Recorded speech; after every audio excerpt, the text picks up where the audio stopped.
राति 8 बजेको जनता समाचारमा तपाईंलाई स्वागत छ। नमस्कार, म प्रतिमा चौधरी। नमस्कार, म अनिस्मा बस्नेत। सबैभन्दा पहिले प्रमुख समाचार। नेकपा स्थायी कमिटिको बैठक असार 16 गतेसम्मका लागि सारियो। सीमा विवादका विषयमा अझै छलफल बाँकी। नेपालमा कोरोना संक्रमणबाट 28 को मृत्यु। 77 जिल्लामा संक्रमण फैलियो। 12,000 बढी संक्रमित। 40 वर्ष यता कृषि क्षेत्रलाई बिगार्ने मात्रै काम भएको कृषि मन्त्री भुसालको दावी। किसानका ज्ञान र सिपलाई विकास गर्न नसकिएको भनाई। चिनिया कम्युनिस्ट पार्टीका अधिकारीमाथि भिजा प्रतिबन्ध लगाउने अमेरिकाको तयारी। हङकङको स्वतन्त्रता कमजोर बनाएको आरोप। र खेलाडी मोहम्मद हफिजलाई कारवाही गर्ने पाकिस्तानी क्रिकेट बोर्डको भनाई। स्वास्थ्य सम्बन्धी निर्देशन अवज्ञा गरेको आरोप।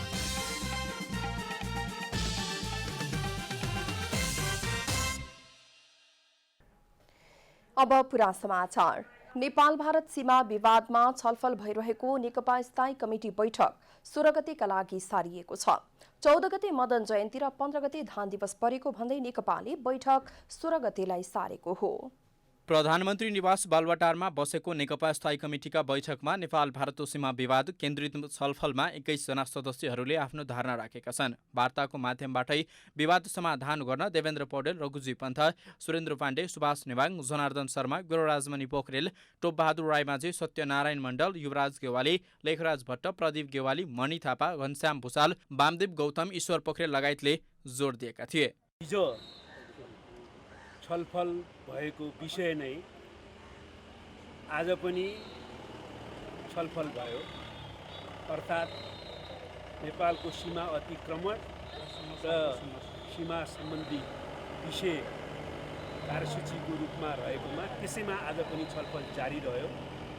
त्यसमा आज 21 जना स्थायी कमिटीका सदस्य कमरेडहरूले आफ्नो विचार राख्नुभयो।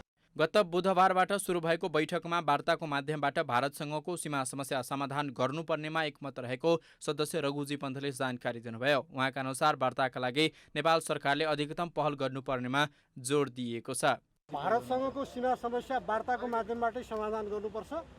दीर्घकालीन रूपमा नेपाल भारत सिमानालाई नियमित गर्नुपर्छ। अहिलेदेखिको सीमा समस्याकोमा नक्सा जारी गर्ने काम एउटा महत्त्वपूर्ण काम हो, ऐतिहासिक काम हो। अब यो नक्सा जारी गरिसकेपछि जे एउटा चाहिँ वार्ता नभइरहेको स्थिति छ त्यसमा हाम्रो तर्फबाट ठोस प्रयत्न गरेर तदारुकताका साथ क्रियाशील भएर वार्तालाई अगाडि बढाउनुपर्छ। नेपाल भारतको मित्रतालाई महत्त्व दिँदै वार्ताकै माध्यमबाट यो समस्याको समाधान गर्नुपर्छ। आजको छलफलको शुक्रबार र शनिबार बैठकको भारतसँगको सीमा विवादको विषयमा केन्द्रित भएको थियो। अझै केही सदस्यहरूले आफ्नो धारणा राख्न बाँकी छ।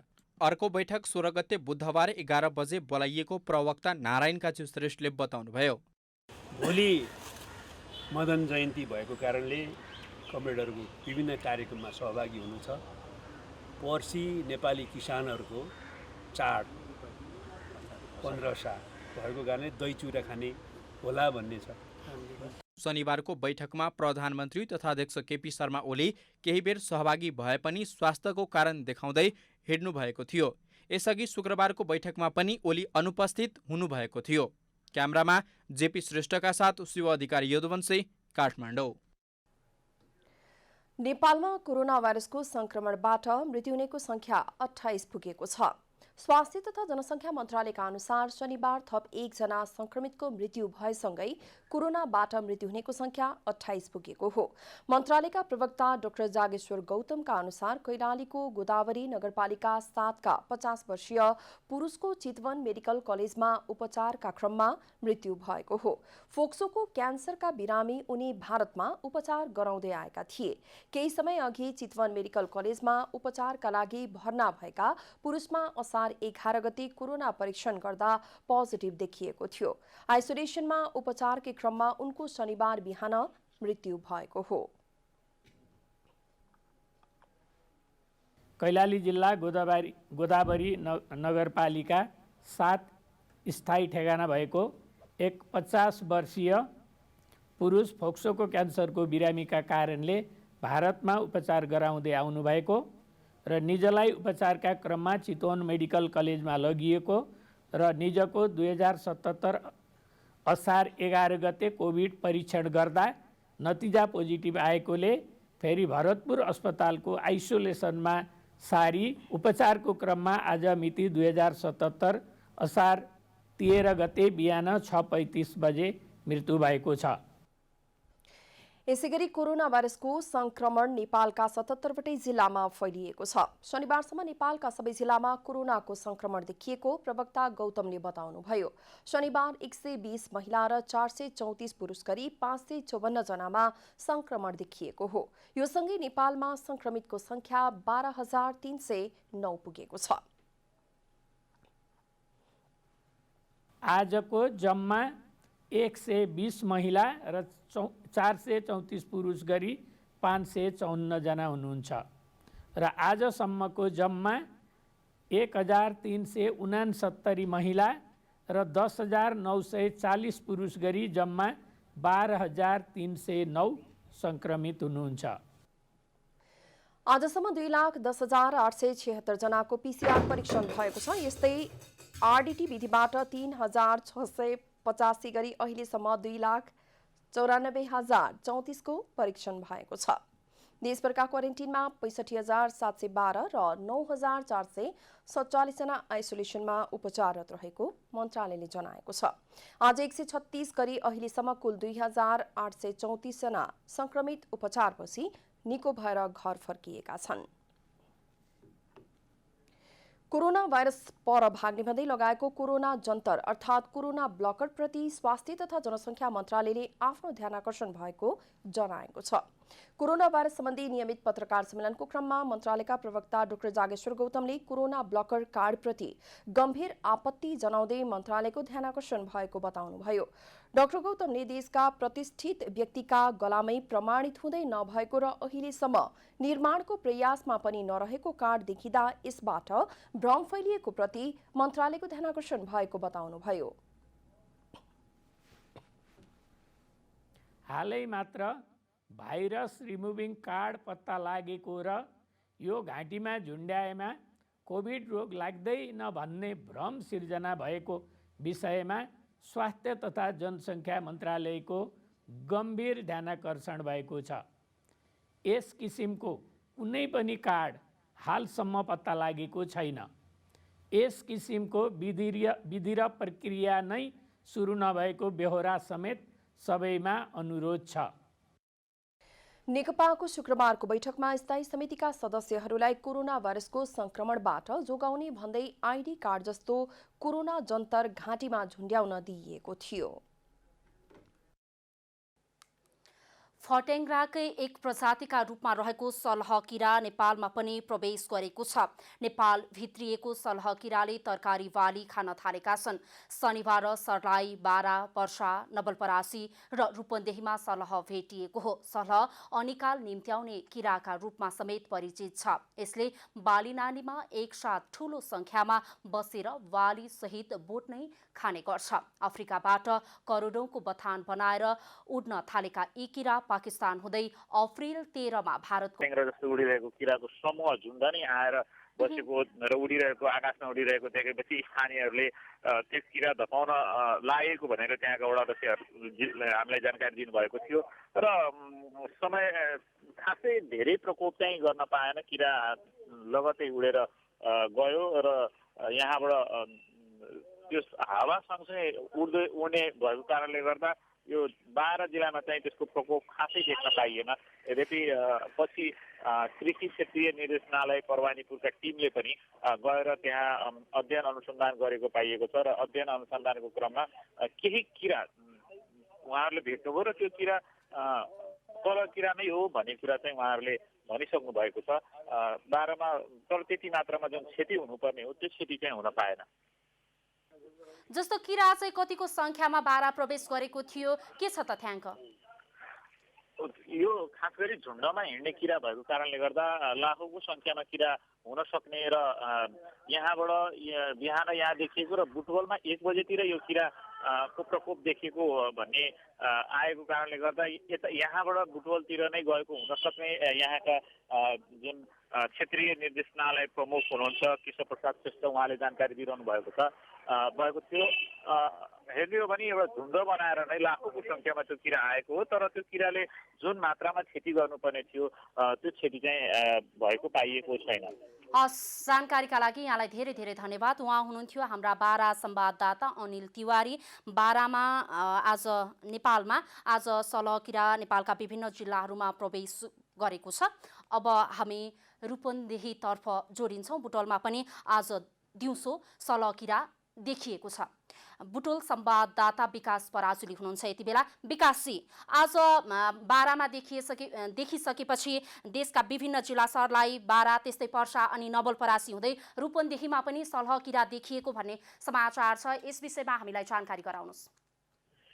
पक्कै पनि भारतबाट सलहकिरा नेपाल प्रवेश गरेको थियो। सलहको चाहिँ झुन्ड स्थानीयले देखिसकेपछि चाहिँ कीट विज्ञहरूलाई चाहिँ खबर गरेका थिए। त्यसपछि विज्ञहरूको टोली त्यहाँ गएर स्थलगत निरीक्षण गर्दा सलह भएको पुष्टि गरेका थिए। त्यसपछि कृषि निर्देशनालय प्रदेश नम्बर 5 को टोली पनि सम्बन्धित स्थानमा पुगेर निरीक्षण गरेको थियो र त्यहाँ सलह रहेको पुष्टि गरेको थियो। यद्यपि यो सलह अन्य विकसित मुलुकहरूमा जसरी करोडौँको सङ्ख्यामा रहेको छ, यद्यपि यहाँ चाहिँ लाखौँको सङ्ख्यामा भनेर चाहिँ हामीले जानकारी दिएको छ। र भर्खर मात्र म तपाईँलाई जानकारी दिउँ, आज मात्र विपद व्यवस्थापन समिति प्रदेश नम्बर 5 को बैठक बसेर प्रति केजी एक किलो ल्याउनेलाई 20 रुपियाँ दिने निर्णय चाहिँ प्रदेश सरकारले गरेको छ। स्थानीय तहमा रहेका कृषि शाखामा जो किसानहरूले सलहलाई छोपेर ल्याउनुहुन्छ उहाँहरू छ। त्यसै गरी बुटवलको महानगरपालिका प्रमुख शिवराज सुवेदी, सुरक्षा प्रमुख खालिका खेती चाहिँ कस्तो छ? मैले यसभन्दा अगाडि कृषि सचिव तेजमा चाहिँ किरा अहिले त्यहीँ छ अथवा अन्त गइसकेको छ के छ? बुटोलको आएको टोली चाहिँ स्वास्थ्य निर्देशनालय चाहिँ परिचालन गरिएको छ। उनीहरूको वासस्थान पत्ता लगाएर चाहिँ उनीहरूलाई नियन्त्रण प्रयोग गर्न सकिने भनेर बताएको छ भने रासायनिकमा मालासिमोन प्रसारण गर्ने र किसानसम्म पुर्याउने काम चाहिँ अहिले गरिरहेका छन्।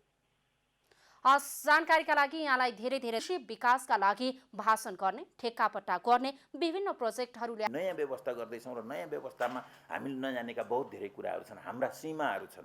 त्यसले गर्दा हामीले आलोचना इत्यादिले फेभर गरेको यस्तो मुलुकमा हामीले हरेक दिन हामीले किनेर खानुपर्ने अन्न बुझाएको मन्त्री भुसालले बताउनु भयो। गएको दशकमा कृषि मन्त्रालयभित्र पनि मन्त्री कसरी बलियो भन्ने, मन्त्रालयलाई कसरी बलियो बनाउने भन्नेतर्फ मात्रै ध्यान केन्द्रित भएकाले मन्त्रालयले कृषि क्षेत्रको विकासमा प्रभावकारी काम गर्न नसकेको उहाँको ठहर छ। मन्त्री भुसालले अब भने कृषि क्षेत्रमा लाग्ने कुनै पनि किसानको जीवन, स्वास्थ्य, शिक्षा, सुरक्षाका विषयमा सरकारले ग्यारेन्टी लिने गरी सरकार लागि परेको बताउनु भयो।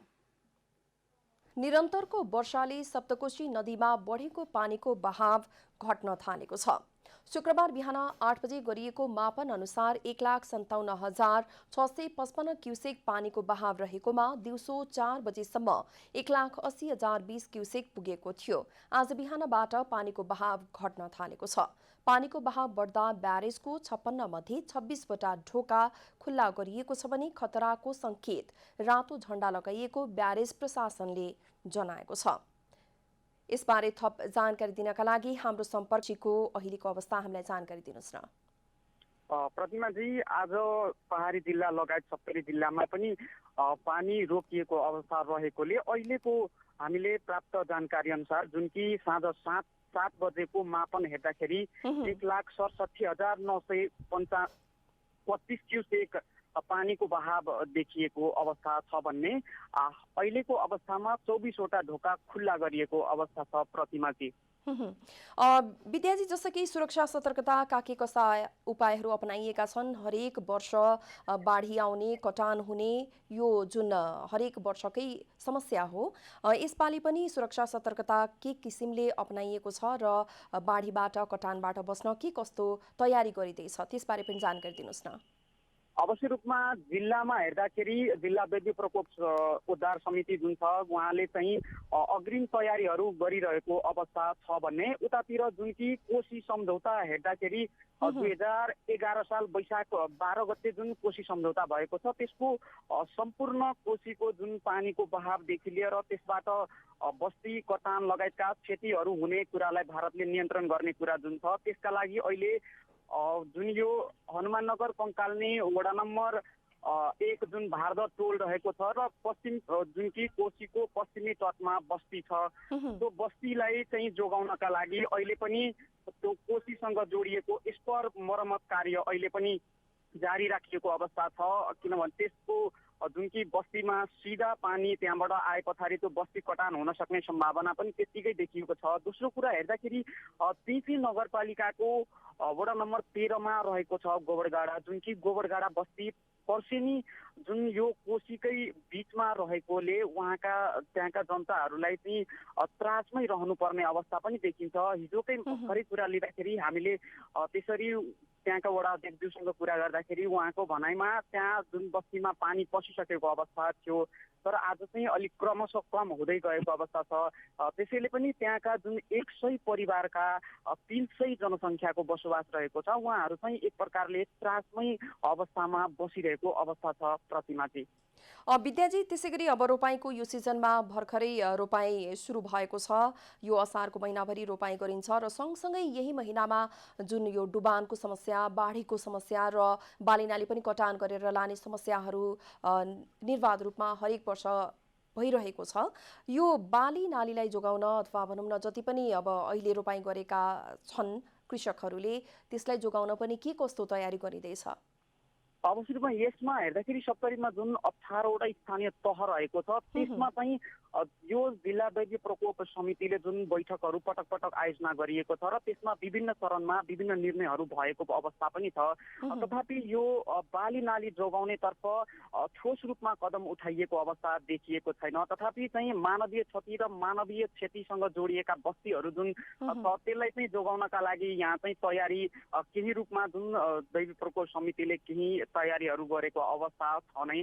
तथापि यो कृषि जति पनि उत्पादित जस्तै कि धानहरू दलहनहरू छन् त्यसलाई चाहिँ बचाउनेतर्फ अझै पनि स्थानीय सरकार लगायतका यहाँ जिल्ला दैवीय प्रकोप समितिले चाहिँ अझैसम्म पहल गरिसकेको अवस्था छैन। जबकि यो समस्या वर्षौँदेखि सप्तरीवासीकोलाई चाहिँ हुँदै आएको अवस्था छ। तथापि चाहिँ स्थानीय सरकार लगायतका सम्बन्धित निकायले यसतर्फ ध्यान दिएको अवस्था देखिँदैन पनि। प्रतिमाजी हस्त जानकारीको लागि धेरै धेरै धन्यवाद विद्यानन्दजी। भर्खरै हामीले कुरा गरे हाम्रा सप्तरीका संवाददाता विद्यानन्द रामसँग। उहाँले सप्तकोशीमा आएको पानीको बहाव जुन बढेको थियो हिजो भने आज घटेको छ र त्यसबारे जानकारी दिएर उहाँ गइसक्नु भएको छ, विदा भइसक्नु भएको छ। अब बाँकी समाचार। शनिबार विभिन्न देशबाट 8 उडान मार्फत 1310 नेपाली स्वदेश फर्किएका छन्। कतारको दोहाबाट कतार एयरवेजको चार्टर्ड उडान मार्फत 5 बच्चा सहित 384 जना, हङकङबाट नेपाल एयरलाइन्सको चार्टर्ड उडान मार्फत 1 बच्चा सहित 81 जना, यूएईको दुबईबाट 146 जना, साउदीको दमामबाट हिमालय एयर मार्फत 154 जना, साउदीकै रियादबाट नेपाल एयरलाइन्सको चार्टर्ड उडान मार्फत 254 जना र कुवेतको जजिरा मार्फत 81 जना नेपाली स्वदेश आइपुगेको त्रिभुवन अन्तर्राष्ट्रिय विमानस्थल कार्यालयले जनाएको हो। साउदीको रियादबाट 15 नेपालीको शव ल्याइएको समेत बताइएको छ। त्यस्तै अस्ट्रेलिया मेलबर्नबाट 2 बच्चा सहित 210 जना स्वदेश फर्किएको त्रिभुवन विमानस्थलले जनाएको छ। आज विमानस्थलमा नेपाली ल्याउन र लिन जान गरी 9वटा अन्तर्राष्ट्रिय उडान र आन्तरिक तर्फ 6 उडान भएको पनि विमानस्थलले जानकारी दिएको छ।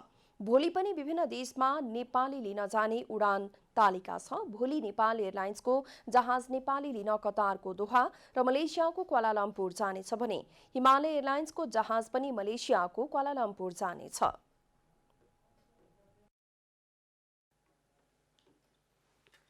अब आर्थिक समाचार।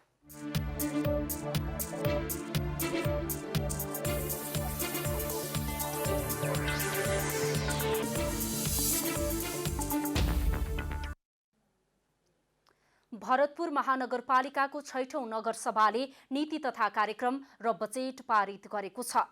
6औं नगरसभामा नगर प्रमुख रेणु दाहालले कोभिड-19 को प्रभावलाई न्यूनीकरणमा केन्द्रित गर्दै आर्थिक वर्ष 2077-78 का लागि नीति तथा कार्यक्रम प्रस्तुत गर्नुभएको थियो भने उपप्रमुख पार्वती शाह ठकुरीले 4 अर्ब 15 करोड रुपैयाँ बराबरको बजेट प्रस्तुत गर्नुभएको थियो। त्यस्तै भरतपुर महानगरपालिकाको आर्थिक विधेयक 2077 लाई समेत नगरसभाले सर्वसम्मत रूपमा पारित गरेको छ।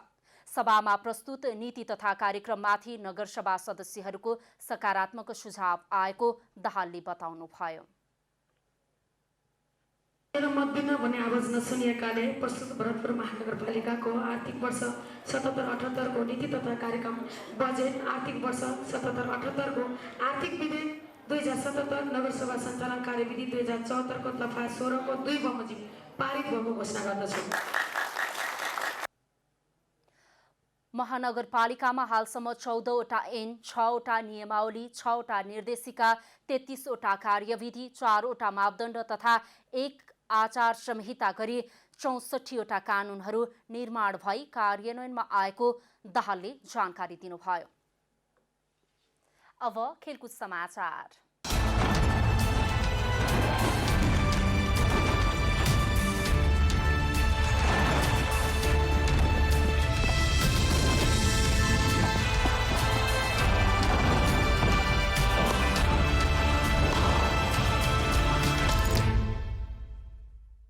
भरतपुर महानगरपालिकाले आफ्नो 6औं नगरसभाको अवसर पारेर राष्ट्रिय तथा अन्तर्राष्ट्रिय प्रतियोगितामा पदक प्राप्त गर्ने भरतपुरका खेलाडीहरूलाई सम्मान गरेको छ। 8औं राष्ट्रिय खेलकुद प्रतियोगिता तथा 13औं दक्षिण एसियाली खेलकुद साग प्रतियोगितामा पदक प्राप्त गर्ने भरतपुर महानगरपालिकाका 10 खेलाडीलाई महानगरले नगदसहित सम्मान गरेको हो। महानगरले सागमा स्वर्ण पदक प्राप्त गर्ने खेलाडीलाई 75,000 रुपैयाँ, काँस्य पदक प्राप्त गर्ने खेलाडीलाई 25,000 रुपैयाँ तथा राष्ट्रिय खेलकुद प्रतियोगितामा स्वर्ण जित्ने खेलाडीलाई 50,000 तथा रजत जित्ने खेलाडीलाई 30,000 रुपैयाँ सहित सम्मान गरेको हो। महानगरपालिकाले सागमा बक्सिङतर्फ स्वर्ण पदक विजेता भरतपुर 15 की मिनु गुरुङ र ताइक्वान्डोमा स्वर्ण पदक विजेता भरतपुर 16 की संगीता बस्याललाई 75,000 रुपैयाँका दरले सम्मान गरेको छ। यस्तै भारोत्तोलनमा काँस्य विजेता भरतपुर 6 का कमल बहादुर अधिकारी, भरतपुर 7 का पुकार गुरुङ, भरतपुर 10 का सन्देश गुरुङ र भारोत्तोलनका मुख्य प्रशिक्षक राम पौडेललाई 25,000 रुपैयाँका दरले सम्मान गरेको छ। त्यसैगरी राष्ट्रिय खेलकुद प्रतियोगितामा लङ जम्पतर्फ स्वर्ण पदक विजेता भरतपुर 27 का भुवन महतोलाई 50,000 नगद सहित सम्मान गरेको छ। राष्ट्रिय खेलकुदमा नै बक्सिङतर्फ रजत पदक प्राप्त भरतपुर 2 का भूमिलाल श्रेष्ठ, भलिबलतर्फ रजत प्राप्त गर्ने भरतपुर 27 की आरती सुवेदी र भलिबलकै रजत पदक प्राप्त गर्ने भरतपुर 27 की रजना महतोलाई महानगरपालिकाले 30,000 रुपैयाँ सहित सम्मान गरेको हो। पाकिस्तान क्रिकेट बोर्ड पीसीबीले खेलाडी मोहम्मद हाफिजलाई कारवाही गर्ने भएको छ। स्वास्थ्य सम्बन्धी निर्देशन अवज्ञा गरेको भन्दै बोर्डले हाफिजलाई कारवाही गर्ने भएको हो। हाफिजको दोस्रो कोरोना रिपोर्ट पोजिटिभ पाएसँगै कारवाहीको तयारी सुरु भएको बताइएको छ। पीसीबीले इङ्ल्यान्ड भ्रमण अघि अघिल्लो साता गराएको खेलाडीको स्वास्थ्य परीक्षणमा हाफिज सहित 10 खेलाडीलाई संक्रमण देखिएको थियो। त्यसको 2 दिनपछि हाफिजले व्यक्तिगत स्वास्थ्य परीक्षण गराउँदै आफूमा कुनै संक्रमण नभएको दाबी गरेका थिए। हाफिजको व्यक्तिगत रिपोर्टका आधारमा कोरोना परीक्षण विधिको विश्वभर आलोचना भएको थियो भने पीसीबीले आफ्ना सबै खेलाडीको पुनः दोस्रो पटक कोरोना परीक्षण गराएको थियो। दोस्रो परीक्षणको क्रममा हाफिजलाई फेरि कोरोनाको संक्रमण देखिएको थियो। आफूमा कोरोनाको संक्रमण थाहा पाउन साथ उनले एकान्तवासमा नबसेर फेरि व्यक्तिगत परीक्षणको लागि जानु गलत भएको पाकिस्तान क्रिकेट बोर्डका एक अधिकारीले बताएका छन्। पाकिस्तानले कोरोना पश्चात पहिलो श्रृङ्खलाको रूपमा इङ्ल्यान्डसँग खेल्न लागेको छ। यी दुई देशबीच 3 टेस्ट र 3 टी20 श्रृङ्खला हुनेछ। पहिलो टेस्ट जुलाई 30 बाट सुरु हुनेछ। यस टोलीमा कोरोना पोजिटिभ पाइएका 10 खेलाडीहरू सहभागी हुने छैनन्।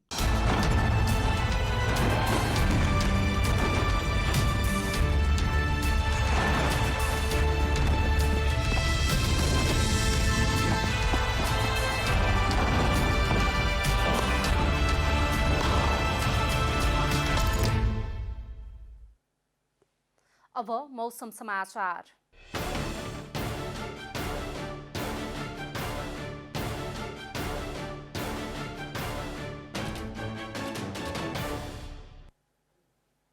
आज दिउँसो देशका अधिकांश स्थानको मौसम सामान्यतया बदलिरह्यो भने देशभरका थोरै स्थानहरूमा वर्षा भयो। आज राति प्रदेश 1, 2, 5, बागमती प्रदेश, गण्डकी प्रदेश तथा सुदूरपश्चिम प्रदेशका थोरै स्थानहरूमा भारी वर्षाको सम्भावना रहेको जल तथा मौसम पूर्वानुमान महाशाखाले जनाएको छ। अब देशभरका विभिन्न स्थानको मौसम सम्बन्धी थप विवरण।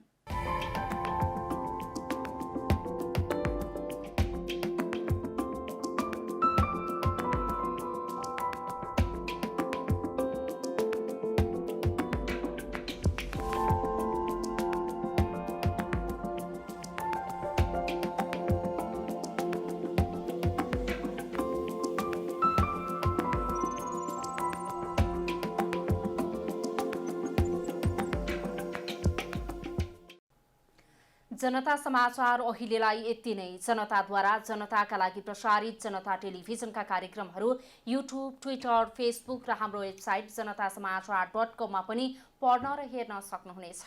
सूचनामा तपाईको सहभागिता, समयमा समाचार हाम्रो प्रतिबद्धता। कोरोना भाइरसको संक्रमणबाट बस्न नियमित रूपमा साबुन पानीले मिची हात धौँ, भिडभाडबाट टाढै रहौं। नमस्कार।